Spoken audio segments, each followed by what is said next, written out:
Bonjour chers invités et bienvenue à cette autre édition de Club Littérature Chrétienne dans ce beau paysage comme vous pouvez le voir qui nous donne aussi de nouvelles idées. Zinsheim, c'est dans le Baden-Württemberg, non loin de Stuttgart et nous avons le plaisir de vous présenter cette autre édition de CLC qui a lieu toutes les 2 semaines, donc bimensuelle. Et voilà, nous avons l'honneur d'accueillir Madame Sioé, Ingrid Sioé. Bonsoir et bienvenue. Bonsoir Yolène, Comment est-ce que tu vas? je vais très bien par la grâce de Ah, voilà, Dieu, il faut merci. signaler que nous nous connaissons, hein, c'est pourquoi voilà, on peut se tutoyer. Effectivement, raison pour laquelle je dis Yolène. Ah, merci. Alors, qui est Ingrid? Parle-nous un peu de toi. Oui, je suis Ingrid Ngounoussiewe. Je suis mariée, maman d'un petit garçon de 1 an. J'ai étudié communication d'entreprise et j'ai terminé mes études en 2016. Donc, c'est un peu ça, en gros, sur moi. Alors, il faut mentionner que les études, c'était ici en Allemagne ou bien? Oui, effectivement, j'ai étudié dans la ville de Augsbourg, c'est dans le Bayern. Et c'est dans cette ville que j'ai fini avec mes études en 2016, comme je l'ai dit. D'accord. Alors, le livre que tu as choisi de présenter à nos internautes aujourd'hui est intitulé Pensée révolutionnaire sur la prière. Alors, il faut le dire, chers téléspectateurs, vous pouvez le voir au bas de la page. Et aussi, vous avez la possibilité de nous envoyer vos questions, vos messages, vos corrections et nous pourrons vous répondre. Également, n'oubliez pas de souscrire à notre page YouTube, de vous abonner afin de recevoir des notifications au cours de nouvelles éditions. Oui, Ingrid, Pensée révolutionnaire sur la prière. Pourquoi le choix de ce livre? Euh, Premièrement, merci déjà pour la question, Yolène. En fait, penser révolutionnaire sur la prière, c'est un choix pour la petite histoire. Ayant lu le chemin de la prière victorieuse, qui est également un livre du professeur Zacharias Stanifomom, et ayant lu ce livre, ayant vu comment le professeur Zacharias parlait des expériences avec les frères qu'ils ont eues sur la prière, comment ils combattaient, j'ai eu une faim. En fait, ce livre a produit en moi une faim sur la prière et je voulais en savoir plus. Je voulais en savoir davantage sur la prière. Et je me disais, ok, je priais juste, si je peux le dire ainsi, lorsque j'ai donné ma vie au Seigneur, je priais juste comme par obéissance. C'était juste comme une formalité pour moi. Et je recherchais quelque chose qui devait booster ma vie de prière, qui devait révolutionner ma vie de prière. Et lorsque je suis entrée en contact avec ce livre, rien que le titre, comme cela le dit, révolutionnaire, pensée révolutionnaire sur la prière, je me suis dit, c'est le livre qu'il me faut. Et c'est la raison pour laquelle je présente ce livre aujourd'hui, parce que ce livre a effectivement révolutionné ma vie de prière. Ah, très intéressant. Alors, pensée révolutionnaire sur la prière. Pour ceux-là qui nous regardent, qui nous suivent et qui ne l'ont jamais lu, ils se font certainement des idées sur le contenu du livre. Qu'est-ce que tu peux leur dire de manière générale, en gros? C'est quoi pensée révolutionnaire sur la prière? Euh, En fait, le livre Pensée révolutionnaire sur la prière, ce sont en fait des pensées comme le titre l'indique.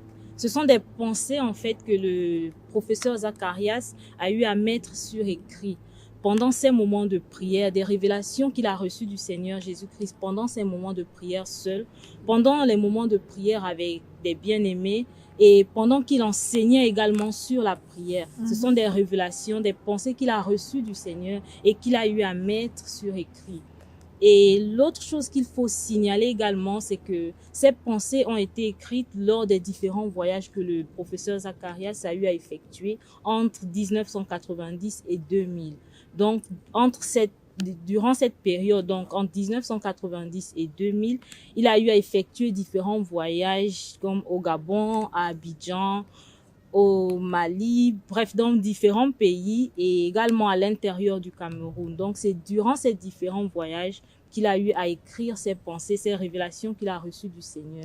Il les a mis par écrit. Donc, c'est le contenu de ce livre. D'accord. Et pendant que toi, tu le lisais, qu'est-ce qui, toi, t'a marqué? Qu'est-ce qui a pu transformer ta vie de prière, pour ainsi dire? Qu'est-ce qui a apporté un plus dans ta marche avec le Seigneur? Quel est le changement que cela t'a apporté? Oui, merci encore pour la question, Yolène. En fait, comme je l'ai dit au départ, lorsque j'ai donné ma vie au Seigneur, je priais juste par obéissance. Parce que, ok, on m'a dit, un chrétien doit prier. La prière fait partie de la vie du chrétien. Exactement. Et donc, c'était juste pour remplir une formalité. Mais je ne ressentais pas dans mon cœur la présence du Seigneur. Je n'avais pas cette intimité. Et lorsque j'ai commencé à lire ce livre, si tu me le permets, je vais lire un extrait qui a boosté en fait que je continue. Le premier but, donc, c'est dans le livre, comme vous le voyez, Les pensées révolutionnaires sur la prière à la page 248. Le premier but de la prière est de donner à Dieu l'opportunité de jouir de nous. Dieu prend plaisir au Christ en nous. En fait, cet extrait ou cette pensée du professeur Zacharias a boosté quelque chose en moi. Et je me suis dit, mais je n'ai pas cette intimité. Est-ce que je laisse le Seigneur jouir de moi lorsque je prie? Ou est-ce que je vais juste parce que je devais donner des comptes rendus à mon faiseur de disciples? Est-ce que j'allais juste parce que je voulais soulager ma conscience et me dire, j'ai prié et je soulage juste ma conscience? Mais lorsque j'ai lu cette pensée, cette révélation du professeur Zacharias, je me suis dit, waouh, le Seigneur doit jouir de moi. La prière doit être un moment de jouissance entre le Seigneur et moi, un moment d'intimité. Et cette phrase m'a emmené, cette pensée m'a emmené à révolutionner ma vie de prière. Et au travers de ce livre, j'ai appris également que pour prier, il faut être qualifié. Je ne peux juste pas me lever et aller prier. J'ai besoin d'une qualification pour pouvoir prier. Également, au travers de ce livre, comme je l'ai dit tout à l'heure, j'ai appris à passer de 15 minutes, 30 minutes à 3 heures de prière. Et ces 3 heures, j'allais parfois jusqu'à 5 heures de prière par jour. Et ça, c'était, je pense, 9 mois après ma conversion. Et ces 3 heures, ces 5 heures de temps que je passais dans la prière, c'était pour moi comme si je passais 10 minutes, 15 minutes, parce que je languissais tellement à cette intimité, je languissais tellement à cette jouissance. J'avais tellement envie que le Seigneur puisse jouir de moi. Et donc, pour moi, c'était juste, à partir de cela, pour moi, c'était juste la prière ou rien. Tout ce qui n'était pas porté dans la prière, pour moi, ce n'était juste rien. La prière ou rien.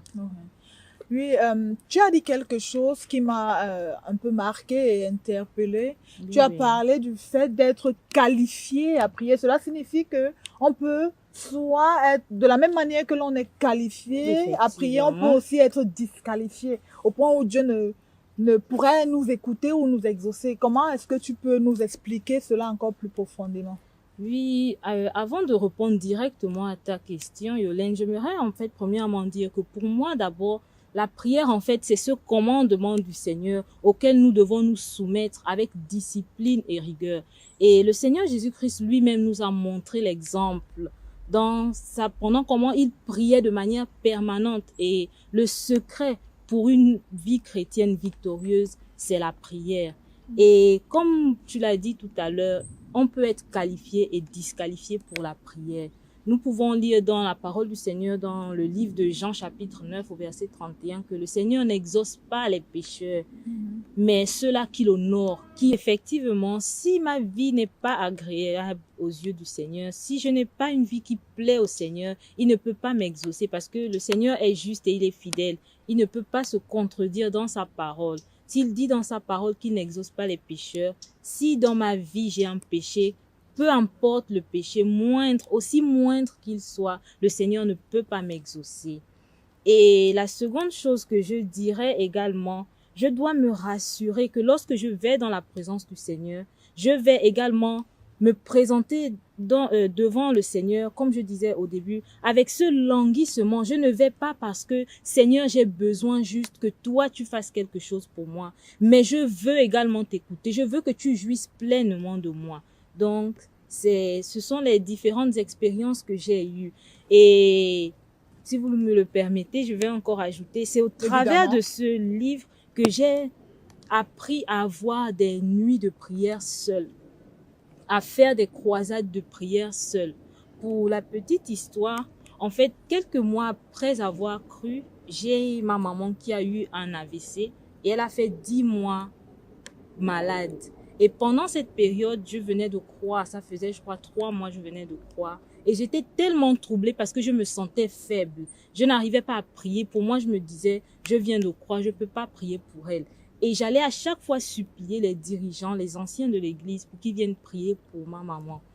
Et pendant ce temps, j'étais en train de lire ce livre. Et lorsque je suis arrivée à ce niveau, l'extrait que j'ai lu tout à l'heure, j'ai compris en fait que dans mon intimité avec le Seigneur, je dois pouvoir élever au Seigneur une prière comme une personne désespérée, une âme désespérée qui dit Seigneur, si tu n'agis pas ici, personne d'autre ne pourra. Si toi, tu n'étends pas ta main, rien ne pourra se faire. Et en fait, j'ai compris que la prière, c'est venir crier au Seigneur avec un cœur désespéré et mettre son tout et se dire, tant que le Seigneur n'a pas exaucé, je ne peux pas rester en paix. Je dois donner mon tout dans la prière. Je dois crier au Seigneur, avoir cette pensée, cette âme en fait qui languit, qui est désespérée, complètement désespérée vers le Seigneur.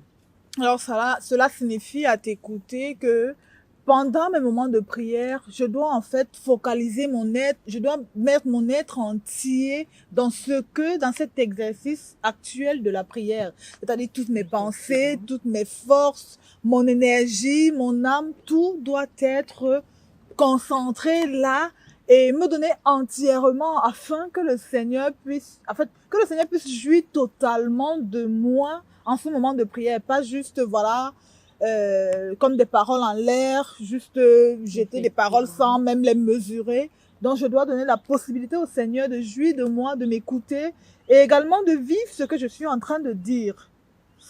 C'est ça? Et effectivement, c'est ça, en fait. Je peux prendre l'exemple de deux amoureux. Lorsqu'on est amoureux, on veut passer du temps avec son amoureux ou son amoureuse. On veut avoir des moments d'intimité. Être seul, on n'a même pas envie d'être dérangé. C'est la même chose avec le Seigneur Jésus. Un amoureux du Seigneur doit languir après la présence du Seigneur. N'aura même pas envie d'être dérangé. Aura envie de passer des heures et des heures dans la présence de son amoureux.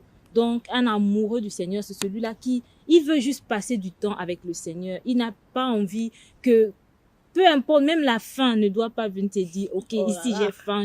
Donc, comme je dis, c'est comme deux amoureux. Lorsqu'on est amoureux, on veut passer du temps avec son amoureux ou son amoureuse. C'est la même chose avec le Seigneur Jésus-Christ. Et l'autre chose également, c'est que la prière doit avoir un but. Ça, c'est une des choses que j'ai apprises également au travers de ce livre. La prière doit avoir un but. Je ne prie pas juste pour prier, mais le but de la prière soit de recevoir la puissance pour rendre témoignage. Je dois pouvoir rendre témoignage parce que je vais prendre l'exemple. C'est comme si j'ai un champ et je sème. Chaque jour, je viens arroser. Mais des mois après ou des années, rien ne donne. Je vais me poser des questions. Donc, la prière doit avoir pour but de recevoir la puissance pour rendre témoignage. La prière doit avoir un impact dans ma vie. Donc, ma relation avec les bien-aimés, ma relation ou mon service dans la maison du Seigneur doit être le débordement de cette intimité-là, en fait, avec le Seigneur. Parce que si j'essaie d'aimer mes frères, juste de mes propres forces, cela ne va pas donner. Mais c'est le débordement, en fait, de cette intimité dans la prière que j'ai avec le Seigneur, c'est ce qui va faire que je vais juste me donner et je vais couler effectivement vers les autres. Alors, cela signifie que la prière, en fait, doit être la base principale de la vie chrétienne. Pour ceux-là qui nous suivent, pour quelqu'un qui n'a pas une expérience de vie de prière avec Dieu, avec le Seigneur, qui ne sait peut-être pas comment prier, qui passe peut-être peu de temps en présence du Seigneur et voilà, pour qui la prière peut être encore quelque chose d'abstrait ou voilà, ce sont juste des paroles en l'air où c'est dit, je sais pas vraiment à qui je prie, si c'est à ce Dieu-là et ainsi. Est-ce que tu peux leur conseiller ce livre? Est-ce que tu peux conseiller à cette personne-là également qui languit à une vie de prière, à une relation profonde avec le Seigneur? Est-ce que tu peux conseiller ce livre à la personne? Oui, pour nos téléspectateurs, effectivement, je conseillerais à chacun ce livre. Mais j'aimerais premièrement dire en fait que la prière ne dépend pas du temps que je passe.